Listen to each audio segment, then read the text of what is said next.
Hi friends, അസ്സലാമു അലൈക്കും. ഇന്ന് കുറച്ച് മാങ്ങ അച്ചാറിടാലോ എന്ന് വിചാരിച്ചിട്ട് വന്നിട്ടുള്ളതാണ്.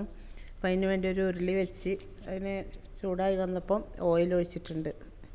അപ്പോൾ ഓയിൽ ഞങ്ങളുടെ ഇഷ്ടമാണ്. നിങ്ങളുടെ എണ്ണയിലാണെങ്കിൽ എണ്ണയിൽ ഉണ്ടാക്കാൻ ഞങ്ങൾക്ക് എണ്ണയുടെ ടേസ്റ്റ് ഇഷ്ടമില്ലാത്തതുകൊണ്ട് ഓയിലാണ് ഉണ്ടാക്കാറ്. അപ്പോൾ അതിന് വേണ്ടി കുറച്ചധികം ഓയിൽ തന്നെ വെച്ചിട്ടുണ്ട്. അത് മൂത്ത് വന്ന് നോക്കുമ്പോൾ ഇഞ്ചി വെളുത്തുള്ളി ചെറുതാക്കി അരിഞ്ഞതും കൂടി ചേർത്ത് കൊടുത്തിട്ടുണ്ട്. അത് നന്നായിട്ട് മൂത്ത് വരണം എണ്ണയിൽ കിടന്നിട്ട്.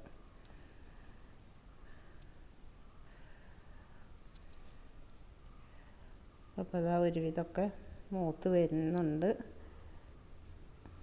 ഒരു ബ്രൗൺ നിറാവുന്ന വരെ ഒന്ന് മൂപ്പിച്ചെടുക്കാൻ വെക്കും. അത് കഴിഞ്ഞിട്ട് അതിലേക്ക് കുറച്ച് കറിവേപ്പില ചേർത്ത് കൊടുത്തിട്ടുണ്ട്. അതും കൂടി ഒന്ന് മൂപ്പിച്ചെടുക്കാം.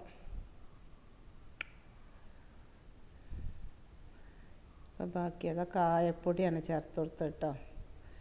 അപ്പോൾ അളവൊന്നും ഞാൻ പറയുന്നില്ല, അതൊക്കെ ഓരോരുത്തരെ സാധനങ്ങൾക്കനുസരിച്ച് ഞങ്ങൾ കുറച്ചധികം ഉണ്ടാക്കുന്നതുകൊണ്ടാണ്. അപ്പോൾ അതാ ഇനി അതിലേക്ക് കുറച്ച് ആദ്യം കാശ്മീരി ചില്ലിയാണ് 1 ടീസ്പൂൺ ഇട്ട് കൊടുത്ത്, പിന്നെ മറ്റേ സാധാ എരിവുള്ള മുളക് പൊടിയും കൂടി ചേർത്ത് കൊടുത്തിട്ടുണ്ട്.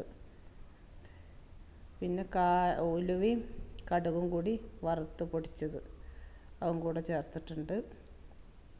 വറുത്തതൊന്ന് ചെറുതായിട്ട് ചൂടാക്കിയിട്ട് പൊടിച്ചതാണ് കേട്ടോ. അപ്പോൾ നല്ല വറുത്തിട്ട് നല്ല ഡ്രൈ ആയതിൻ്റെ സ്മെല്ല് വരരുത്. അപ്പോൾ അതിന് വേണ്ടിയിട്ട് ചെറുതായി ഒന്ന് ചൂടാക്കി പൊടിച്ചതാണ്. ബാക്കി ഉപ്പ് പാകത്തിന് എല്ലാം കൂടി ചേർത്ത് കൊടുത്തിട്ട് നന്നായിട്ട് ഞാൻ എണ്ണയിൽ കിടന്നിട്ട് ഈ മുളക് പൊടിയും കായപ്പൊടിയും ഒക്കെ ഒന്ന് നല്ലൊന്ന് മൂത്ത് കിട്ടണം. അതിൻ്റെ പച്ച സ്മെല്ലൊക്കെ ഒന്ന് മാറുന്ന വരെ നന്നായിട്ട് നമ്മൾ ഇളക്കി കൊടുക്കുക. കൈ എടുക്കാതെ ഇളക്കി കൊടുത്തിട്ട്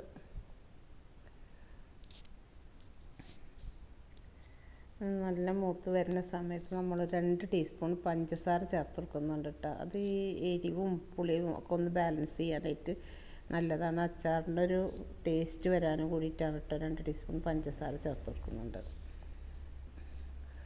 അപ്പോൾ എൻ്റെ വീഡിയോ ആദ്യമായിട്ട് കാണുന്നവരാണെങ്കിൽ ലൈക്ക് ചെയ്യണം, സബ്സ്ക്രൈബ് ചെയ്യണം, സപ്പോർട്ട് ചെയ്യണേ. പ്രാവശ്യത്തെ ആദ്യത്തെ മാങ്ങ അച്ചാറാണ്. അപ്പോൾ അതാ മാങ്ങ ഒക്കെ ചെറുതാക്കി അരിഞ്ഞ് വെച്ചിട്ടുണ്ട്. മാങ്ങ ചെറുതാക്കി അരിയണത് മാത്രമല്ല, വെള്ളം ഇല്ലാതെ തുടച്ചെടുത്തിട്ട് വേണം അരിഞ്ഞെടുക്കാൻ. അപ്പോൾ തന്നെ നമുക്ക് മാങ്ങയും കൂടെ ചേർത്ത് കൊടുക്കാം.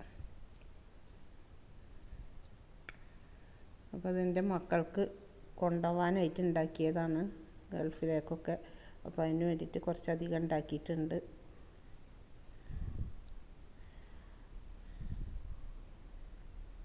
അത് ആ മാങ്ങ ചെറുതായിട്ടൊന്ന് അതിലിട്ട് ചൂടാക്കി എടുത്തിട്ട് കുറച്ച് സുർക്കയും കൂടെ ചേർത്ത് കൊടുക്കുന്നുണ്ട് കേട്ടോ.